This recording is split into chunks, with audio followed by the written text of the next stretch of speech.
안녕하십니까. 저는 압구정역에서 여러분들에게 최선의 진료를 하고 있는 코코성형외과 전문의 조배정 원장입니다.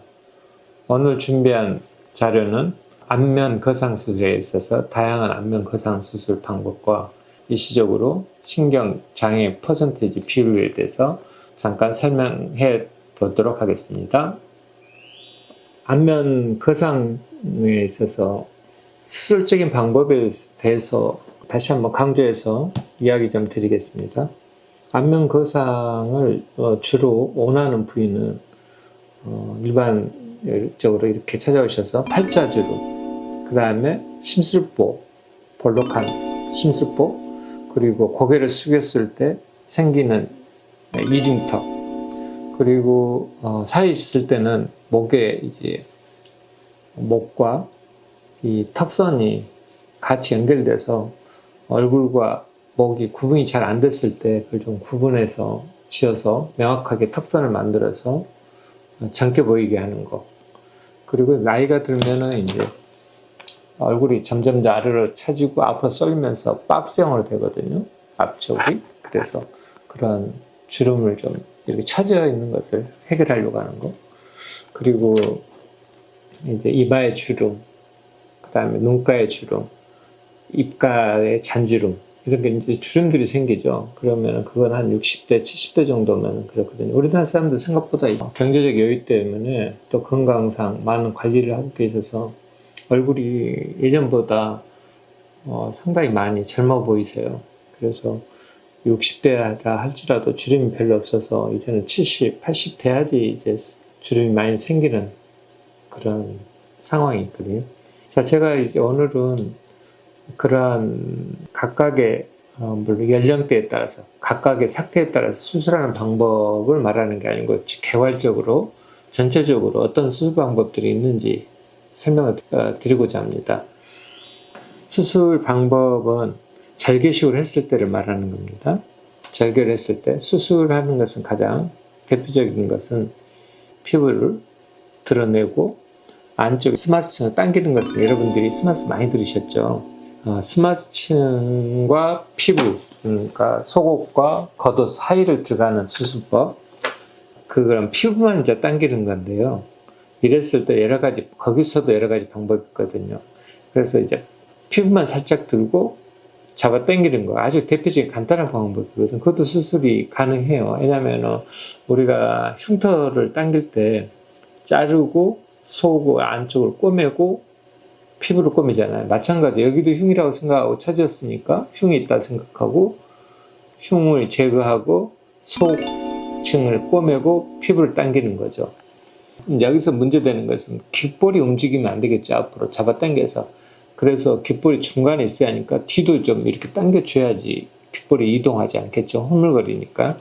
이제 그런 것들도 이제 수술의 편식이 하지만 간단하게는 피부만 잘라서 하는 방법. 그래서 속을 흉터 수술하듯이 속을 봉합해서 피부가 당겨오도록 해서 피부 보강하는 방법.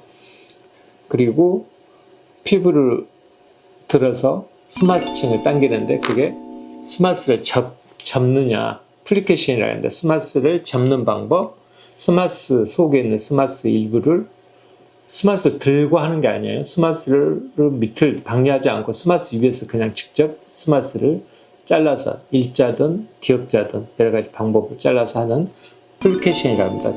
접는 건데 제거하고 접는 거, 제거하지 않고 접는 거, 이제 이렇게 스마스를 들지 않는 거 이야기를 하는 겁니다.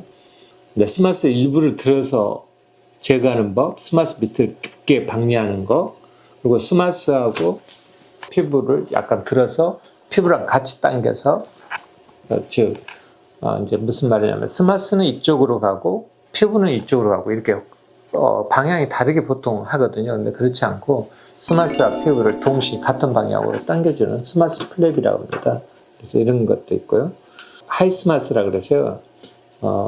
신경이 관자 부위에서 올라온다는 걸 알고 광대에는 신경이 깊게 있다는 것을 알고 눈가 팔자를 좀 많이 당기고자 해서 스마스를 위쪽까지 방리를 해서 위에서까지 같이 이렇게 잡아 당기는 거예요. 그래서 하이스마스라고 그러거든요. 그걸 이제 주로 선호하신 분은 하이스마스를 선호하고요.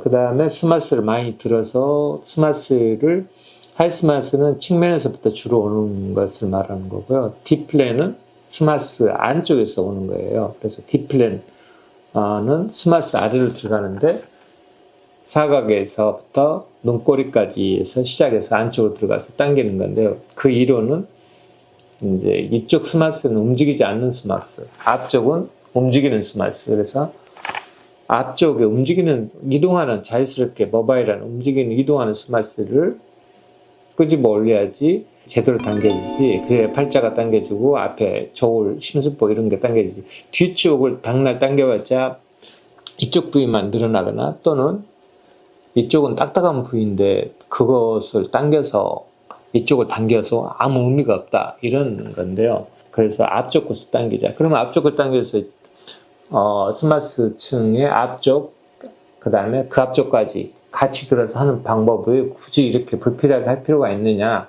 신경 문제도 있고 괜히 수술 시간만 많이 소비되니까. 그래서 여기는 그대로 두고 앞쪽에서만 당겨서 일부 제거하거나 겹쳐서 이렇게 하자. 이게 이제 D플레인이거든요. 그래서 스마스에서 계속 변형되는 겁니다. 발전되고 변형되고.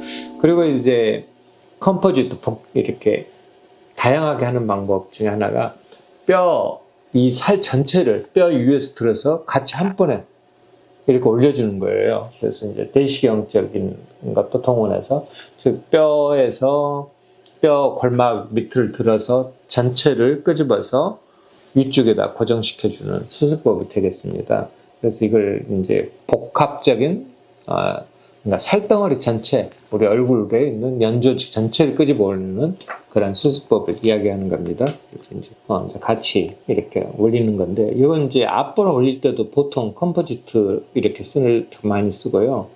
이제 이 전체 처짐이 많았을 때 광대를 끊어서 같이 이쪽 관자 쪽에다가 이렇게 내시경 쪽이나 아니면은 그냥 이렇게 직접 보고 꼬매는 이런 방법이 되겠습니다. 이렇게 해서 이렇게 다양한 수술 종류가 있고요. 또 그에 따라서 이제 신경이 일시적으로 신경이 마비가 이제 간혹 생기거든요. 그래서 일시적인 신경 상처에 대해서 이렇게 표로 이렇게 준비를 했어요. 그래서 유명한 이제 닥터 한나라고 미국의 성형외과 선생님께서 발표하신 건데요. 그래서 여기에 따라서 일시적 신경 마비 비율이 어떻게 생겼는지를 이렇게 참고로 여러분들에게 도움이 되고자 이렇게 올렸습니다. 이 신경 마비는 시간이 지나면서 점점 이제 정상으로 돌아오는데 잡아 당기는 이 힘이나 꼬매는 현상, 그 다음에 이제 주변에 이렇게 신경 주변으로 방해에 들어가면서 그로 인해서 상처를 받았을 때 일시적으로 마비 오는 것에 대해서 자료를 여러분들에게 보여드리도록 하겠습니다. 자, 이상 준비한 영상은 여기까지입니다. 고맙습니다. 들어주셔서 코코 성형외과 전문의 조배정 원장입니다.